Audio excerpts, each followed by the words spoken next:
Hey, Matt Barthel here. Welcome back to my YouTube channel. I appreciate you guys stopping by. Today we're going to talk about fire. We're going to talk about the elements of fire. The elements of fire are pretty simple. You need fuel, which is wood. You need oxygen. There it is. You need air. You need heat or combustion. Some means of generating that. The easiest way that probably all of us think of is right now is light it. There's instant fire. You know, that had all the elements of it right there. But we're going to talk about that. We're going to concentrate on the combustion side of it. The fuel and the oxygen, kind of obvious. We'll eventually break down fuel a little bit more, hardwood versus softwood, and the proper ways of constructing your fire. But right now we're going to talk about the tools to create combustion. And we're going to talk about kindling a little bit also. So let me get some of my stuff set up. We'll get right back to it, and let's see how this goes. I'm pretty excited. Okay, welcome back. Now we're going to start talking about the tools. I know you can't see my face, but this will be easier for me right now. I know I'm pretty and you guys want to look at me, but we'll just go this way. Alright, so we're going to talk about the tools to create combustion and fire. We talked about the lighter. I already showed that to you. Very obvious. Matches, again, these are all really obvious, pretty easy to use tools. Good to have. They can fail. If these get wet, no good. Even if this gets wet, it takes a while, and if you need fire quickly, you got to dry this out. So that can be a problem. Other tools that we have, and these are my favorites. These are the ones that I like to use when I go camping.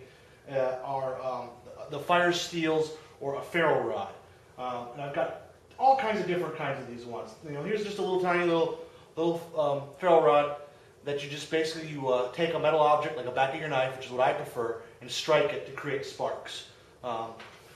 Here's another set. You guys probably saw this one in my little tea time video, and that was just a practice video.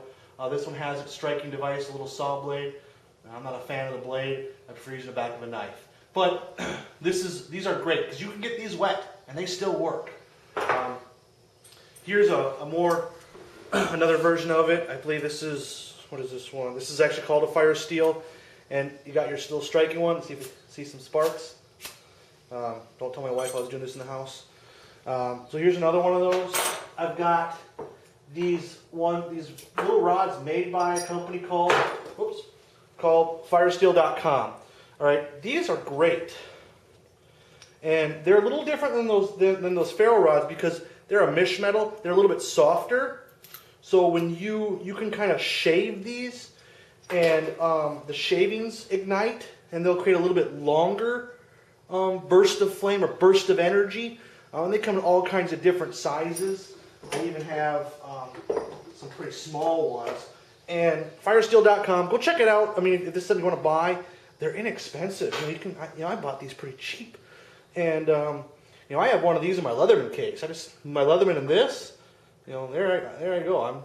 I can create combustion with this. Not a big deal. If we're going to go talking about the survival side, like you want to have your all-in-one, I like the Strike Force, right? I like the Strike Force. Nice big rod, good sparks. But here's what makes it so great, is it's got tinder. You got your tinder with you. And we'll play with this stuff later. All right, but these are your tools, right? So these are your tools to create combustion. But what we got to do is, just a shower of sparks on a log isn't going to start your fire. I don't care how dry that piece of wood is, it's not going to create fire. You got to have kindling, a way to take that instant energy, that instant spark, that instant heat, and extend it. And we'll call it like a flame extender of some sort. You can do something as simple as cotton patches or cotton balls. Here's just some, this is just a piece of cotton, and this by itself, it'll light. But what we're going to do is we're going to do some experimentation. I'll light this by itself, and you can see how quickly it burns. But then we're going to do something called add a flame extender to it. And for flame extenders, a petroleum-based product, petroleum jelly. You just smear that all over this sucker, and it's almost like a candle if you think about it. It'll burn longer, much longer. This beeswax, this Murray's beeswax. You open that up, you swap that in there, and you light that, and again, it's going to burn much, much longer. One of the things that I will keep, and we'll go over this in another video down the road, is building a fire kit is just a tube of Carmix. You know, I'm a chapstick guy, not a Carmix guy, but I keep this in my fire kit. This and this, great flame extender, great. Or you can get just some cotton balls, and these ones are all pre-done.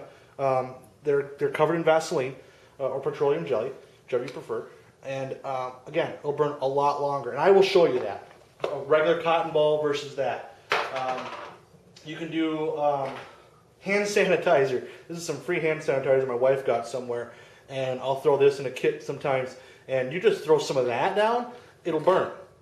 Even without this, you don't need this. Just the hand sanitizer, and you'll be good. I think my dogs want in. We'll get to that in a minute.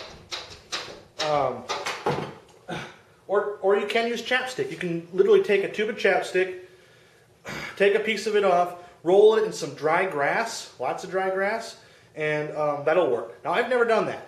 We will do that. You know, that's part of this video, is to try some things. Things I've never tried, we're going to try together on it so you can see how it works. Hold on, I'll be right back.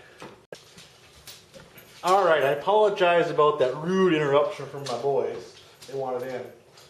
Another good way to start a fire, if you're not going to use cotton, dryer lint.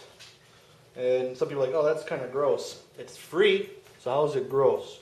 There's a tube full of dryer lint. So I get some out. Well, mine's dryer lint and dog hair. So you take some dryer lint, which you can see there, and you fluff that up, and that will take a spark really, really well. And you can start a fire with that. And we will do that. We'll do that. I'll light a couple of stuff up and show you what it looks like. You guys saw my tea time video, use some twine. This is some jute twine. You roll off, you know, maybe a foot, and you fray it out, make a nice bird's nest, and you throw some of those sparks in there, boom, you got some good flame. You know, and I guess you could throw some Carmix or petroleum jelly in if you wanted to extend it. That will work. What I like to do is you guys saw my kit, is I got some fat wood, you know, I broke down little pieces, and you know, this, I'll do this in the house. Wife's not home. This takes a flame like nothing. Look at that, it's like a match. I mean, that's fantastic stuff. You can't go wrong with that stuff. I really like fat wood. And what you can do is, here's just a large piece of fat wood, is you can even take this, take your knife, shave some shavings off of it, and get a nice pile of that, throw your kindling on top of that, boom, hit it with some sparks, you're going to have a fire really quick. The other ways to help you do that is maybe a candle, that will help. Maybe your bird's nest that you created, you did from cattails, maybe it's a little wet. It might help to light your candle and kind of hold it over that so that it's a longer flame, so you're not holding matches and burning them for a long time. Candles are good to have. Keep these in your kit, and we'll go over that in the kit building video. Then you also have chemicals. Here's an old school favorite. I believe it's called trioxin. That's dinner. A bar of trioxin. We'll use this. These are good for starting a fire. I don't cook with these. Some people do. I just don't think they burn long enough, in my personal opinion. And I bet you people who view this go, well, I use them all the time. They work great. They do. I've used them for a long time. They're cheap. They're not that difficult to find. But a nice block like this, it just takes up a lot of space in your pack. So I'll probably do this for car camping. But if I go backpacking, I may not bring a lot of these. Maybe just throw one in there, just because of how much space they take up. I can cram, a whole bunch of cotton balls in here with Vaseline, which is good for a lot of fires, versus this, where I could break chunks off of it and use it. I like this much better than this. The other thing I've got is I got some Espit tablets. These things work really good. They smell a little funny to me, but you can take one of these bad boys, take your lighter. Again, you got to have a lighter for some of this stuff. Lighter your matches and light it. I think you can start these with a fire steel. I haven't. We will try. I think if I shave some of this off and get a little pile of it, hit it with some sparks, I can get it to go up. And we'll experiment with that later on. But that stuff works really well. So those are kind of the pieces that I like to use. Oh, let's not forget steel wool. Everyone knows about the steel wool and 9-volt battery. I've watched it a million times on YouTube and read about it. I've never done it. We're going to do it. I mean, that's got to be kind of cool, you know, take a 9-volt battery and create fire with this. You know, is that practical to keep in a fire kit? That's up to you. Do I? No. But it'll be fun to try. So these are the things that we are going to attempt to do. We're going to take these tools and we're going to start fires with them and see how it works.